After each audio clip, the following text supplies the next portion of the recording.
नमस्कार दोस्तों, welcome again. ये हमारी modern history revision series by Vipin Chandra source है हमारा। और ये हमारा है चैप्टर 9। चैप्टर 1 to 8 हम ऑलरेडी कवर कर चुके हैं। पॉलिटी बाय लक्ष्मीकांत हम कवर कर चुके हैं and environment bye Shankar IAS का भी चैप्टर वाइज रिवीजन हम कवर कर चुके हैं। आपको उनकी प्लेलिस्ट में सारी की सारी सीरीज मिल जाएगी। So about me, my name is Dr. Amit and I have qualified Haryana Civil Services Examination of 2019 and I have given UPSC Mains 5 times and UPSC Interview 3 times. So चलिए शुरू करते हैं।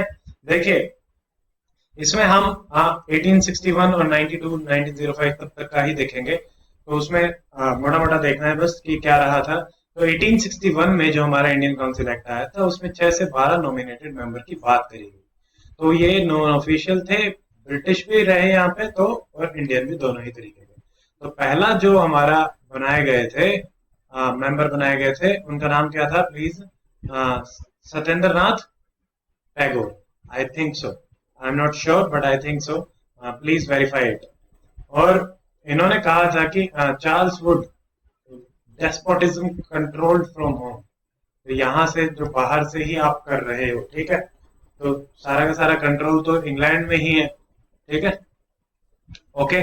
तो 1862 से 92 में आप इस पीरियड के दौरान 45 इंडियंस आपके नॉमिनेट करे गए, जिनमें से prominent names are Syed Ahmad Khan, Ras Bihari Ghosh, के एल नुलखर, ठीक है। और इन्होंने बड़े ही कॉशियसली मूव करना सोचा, समझा कि भाई नहीं तो हमें हटा दिया जाएगा। They move cautiously afraid of getting declared seditious and disloyal, ताकि ये सप्रेस ना हो जाए। तो ये चाय पानी पी के आ जाते थे। 1892 में क्या किया, दीज नंबर जो 6 से 10 थे, it has been increased to 10 to 6, और उनको राइट टू डिस्कस मिला budget and they can ask one question, but supplementary question नहीं मिला।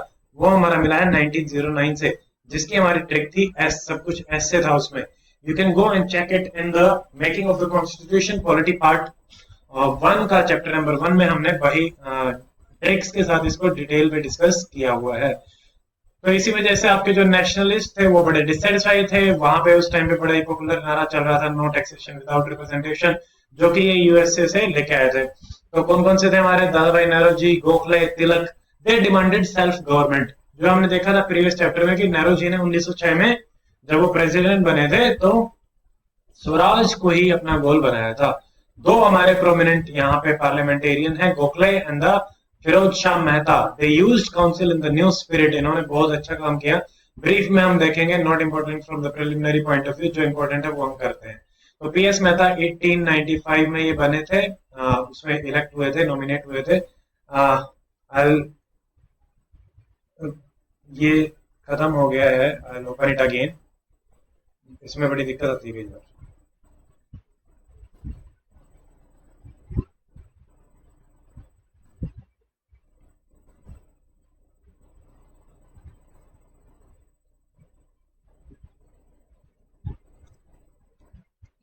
सोशो रिलीजियस ये सब तो हम देख चुके हैं। 6 we have to come to chapter number 9, propaganda in legislature. तो इसमें देखिए, अब यहाँ पे आते हैं फिरोज शाह मेहता, ये 1895 में बने थे और oppose amendment of the police act. इन्होंने जो पुलिस एक्ट था हमारा, उसका अपोज किया था अमेंडमेंट का।